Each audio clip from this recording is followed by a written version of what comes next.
How's everybody doing? I actually like going up early because that means I can get home and go to bed early.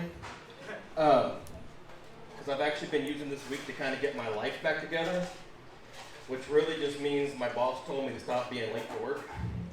Uh, I actually work as a civilian employee at a local, police department near here. And a lot of people always ask me what it's like working with cops.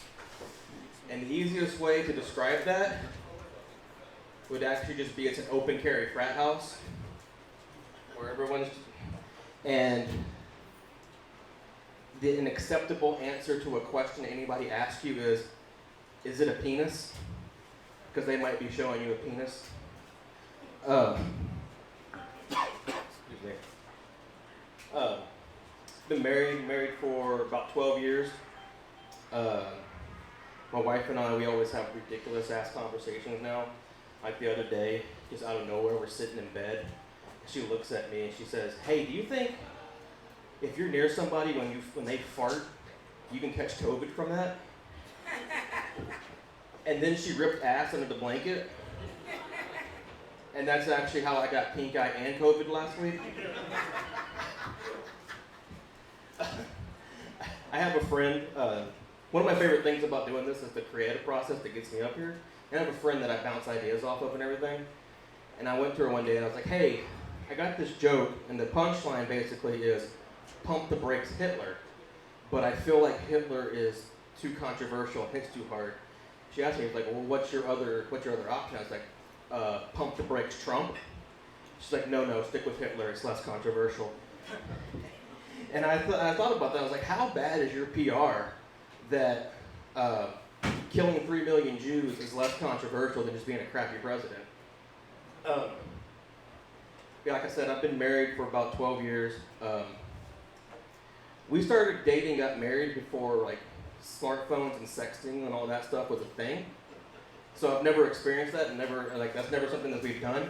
Like, my wife will get uncomfortable if I send more than 2 eggplant emojis in a text message.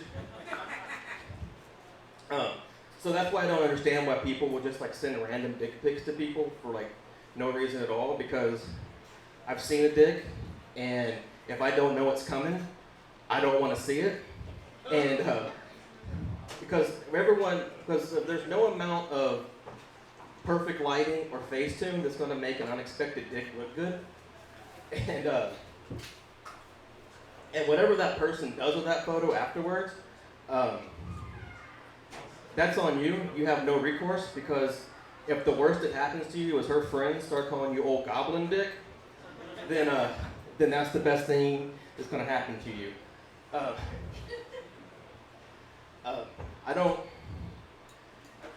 I told my wife the other day that I wanted to start driving for Uber and get on Tinder so that way I can meet crazy people and start having stories to tell. And her response to that was, "No, absolutely not.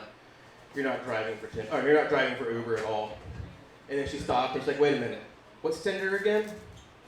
So I explained to her that Tinder is a website or a dating app that if you're lucky, someone might show you their butthole. And her response was like, "Yeah, absolutely not. You're not driving for Uber."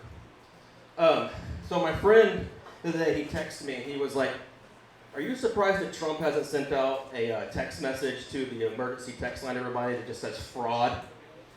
And I was like, "No, not really, because I think his last act of defiance is going to be, he's going to send out actual dick pic to everybody on his last day in office. And then he's going to go and hand it the next night. And he's going to be like, 'Sean, did you see it? Did you see my dick pic? Had perfect lighting.'"